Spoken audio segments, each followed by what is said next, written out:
security or some shit. Like, he is just so suspicious every time he interacts with a human being.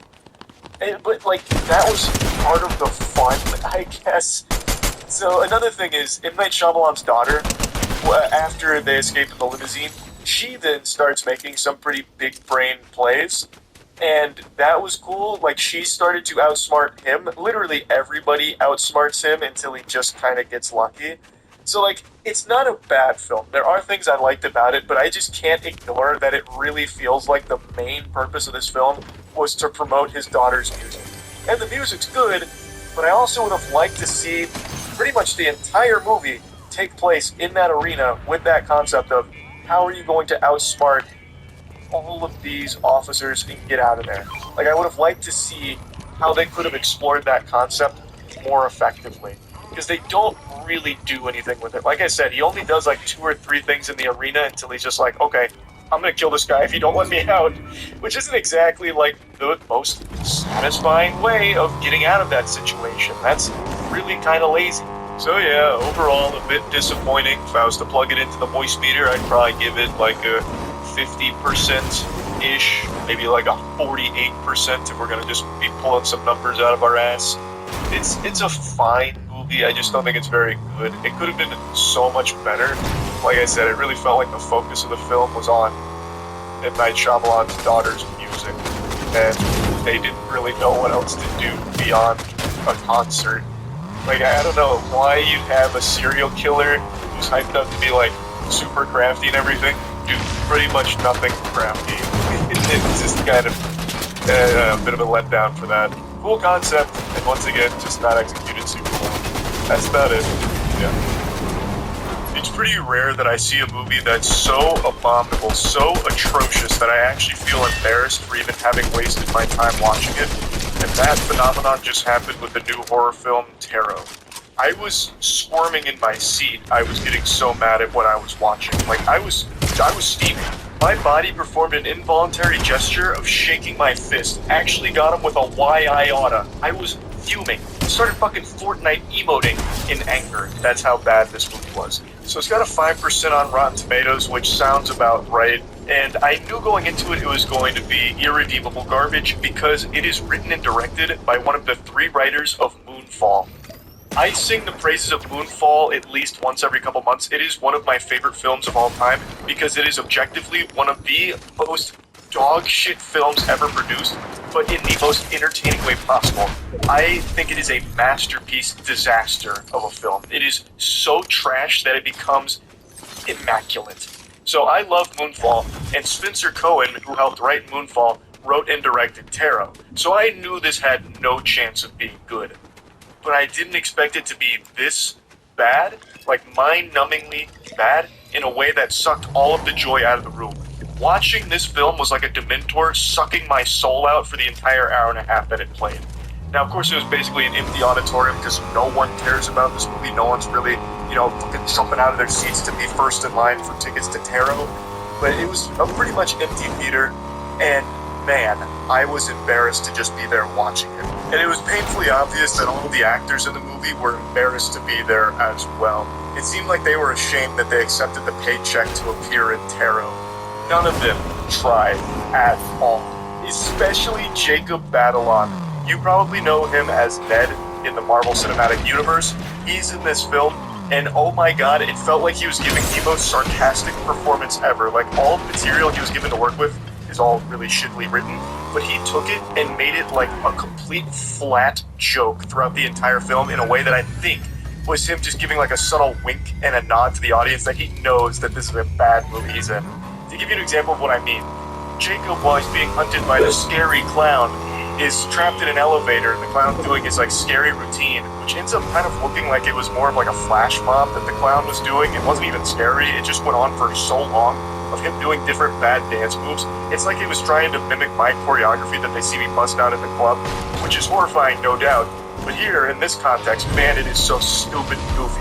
So the clown's doing all that choreography as the elevator doors are closing and opening, and Jacob's character is just going, ah, ah, ah, ah, ah, ah, ah, almost exactly like that, until eventually the clown ambushes him and he goes, ah. he just couldn't even be bothered to pretend to care at all about the performance. Like, unironically, Matt and I's acting in our green screen merch shoots is better than anything you'll find in Tarot. And I really think that's because the actors were probably so deflated once they got the material to work with, they were probably like, oh boy. Oh brother, this guy stinks. Damn it, Steven, you swindled me into this one. Like they've already signed the contract, so now they have to continue. So anyway, let's get to like the meat of the movie. It's not as generic as you will ever see in the horror movie genre. And I mean that in the truest sense of the word generic. It literally starts with them at an Airbnb, just as like a group of college friends just putting it away. We know nothing about these characters, only that one of them has a birthday and now they're at this haunted little Airbnb. And they happen to find this box of tarot cards. Our main character is really big into astrology. So she does this tarot card reading for the entire group using these really creepy cards that are hand-painted tarot cards. And she goes through all their signs, like, oh, you're a Capricorn, you're a, Leo, so this, that, and she gives them all their horoscope readings. And I really feel like Steven, or whoever helped him with this movie, must just be big into TikTok astrology, because it just starts borrowing a lot of things TikTok astrology enthusiasts are always talking about that's just very silly stuff, like someone else's tarot cards. Oh boy, howdy, that outbreaks for a bad time. Or the most powerful combination of divination is using tarot card readings on top of I already forgot, a wet blanket. I forgot what the other thing was. They mentioned that multiple times, like, doing tarot readings on top of blank is the most powerful form of divination. Not to be taken lightly. Type shit. So it feels like this was made for TikTok Zoomers almost. But even they, I think, are going to be extraordinarily bored by this film because it is not scary and it's just really, really dumb. I think these are the stupidest characters I have ever seen in a horror film, and I do not say that lightly, especially with horror films like Wish Upon and Slender Man. I think the characters in this movie are even stupider, if you can believe that. Now anyway, she gives everyone their horoscope readings, and it turns out that the deck is cursed.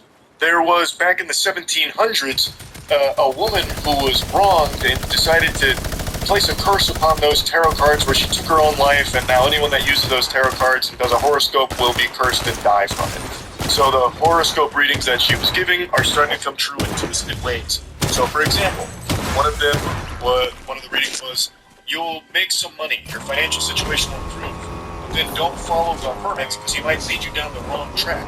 And it turns out he gets visited by the hermit after winning $700 from the lottery scratch-off, and the hermit starts chasing him around the subway station until eventually he falls onto some train tracks and gets hit by a train. So it's like the worst diet Final Destination concept imaginable. So now they're all being hunted by their horoscope here, and they're getting killed by it, and it's so underwhelming. Oh my god, it is pitiful, the attempts that they try and make here to scare the audience.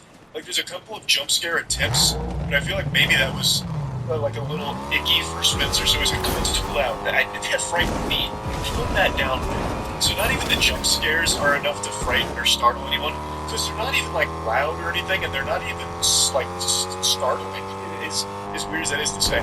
For example, one of their jump scare attempts, they have one of the evil creatures lurking, and he pokes his head out in front of where this girl was hiding, but it's like completely muted.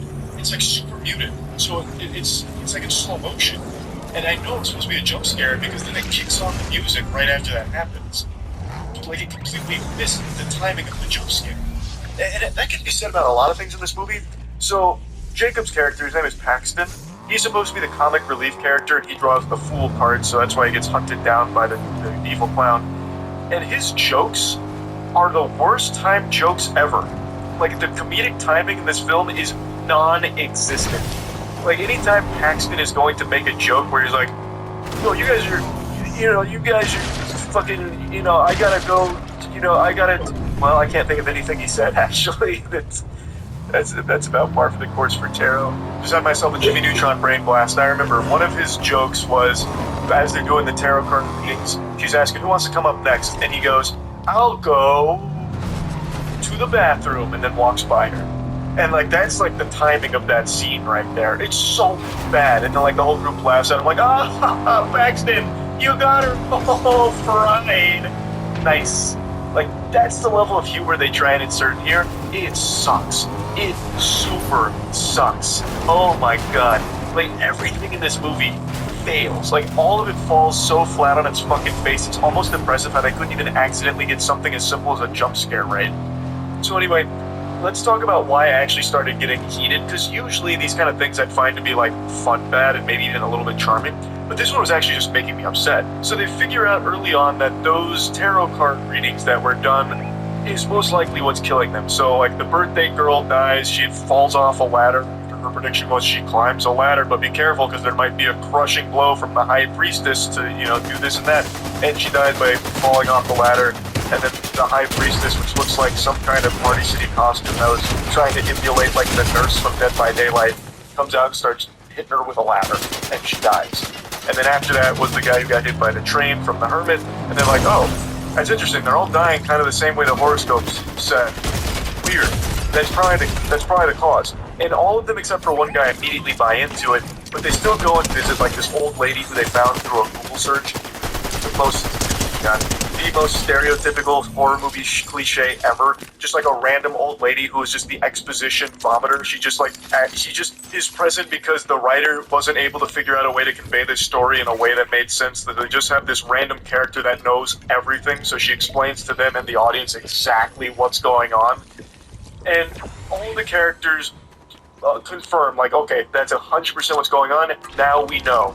So, in the readings, she kind of says, like, what you need to do to avoid being killed. Like, oh, maybe don't follow the hermit's light because it might lead you down the wrong track.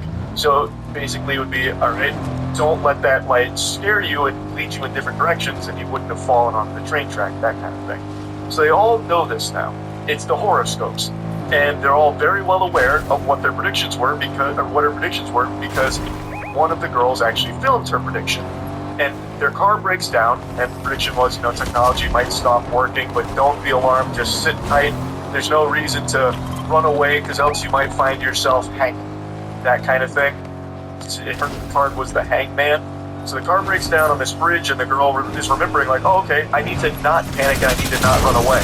But then, like, on, like, the glass, the hangman draws a hangman, and she's like, opens the door and starts running. The thing that they just reminded her, and herself reminded herself of, to not run, she immediately does, in this inexplicable panic, when what was just established seconds prior is to just sit tight and wait it out. And then she just fucking freaks out, starts running, and then ends up getting caught by the hangman and hangs. And then, even after that, Paxton, who now knows beyond a shadow of a doubt that all he needs to do to survive is to not do what the horoscopes said.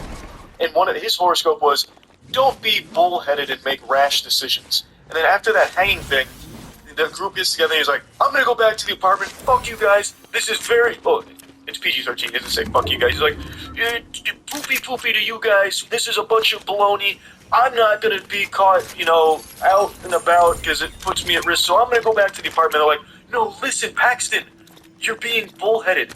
That means you're gonna die if you go through this. You are being bullheaded. Remember with the horoscope reading? He's like, Patooey, I'm going this way. I'm gonna be bullheaded. You don't know what you're talking about. Even though, minutes ago, he just witnessed what happened when you... Like, it's crazy. It's actually crazy. It's like every character here is like Drew Barrymore in 50 First Dates. They just keep forgetting things that have just happened. So, he goes being bullheaded, and what do you know? He gets attacked by the evil clown, the fool. I actually was so mad. I had no reason to be as mad as I was, but it really felt like Spencer himself was just giving the middle finger to the whole auditorium, like, you guys are stupid for paying money for this, ha ha ha. Like, he was the ultimate evil tarot card slapped on the table here. Like, we just saw these characters describe in detail exactly what not to do, and then two characters do exactly what both of them said they will not do immediately. One of them, I guess you could write off because they got really afraid and frightened, so they stopped thinking rationally. I think that's a lame excuse for it. But Paxton, he was cool, calm, and collected, and then still just said, alright, I'm gonna go die anyway. Like, what? Like, there's so many things I could really pick apart here, but who gives a fuck? No one's seeing this movie anyway. I know none of you watching this had any interest in it, but man, this one is actually worse than Imaginary and Night Swim. I didn't think we'd find any horror movies for the rest of the year that would compete with those, but man, this one does it. This one actually does it. It is worse than both of those films.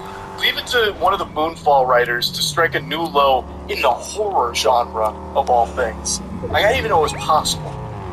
But I will talk about one more thing in the movie, because it was another thing that just got me heated.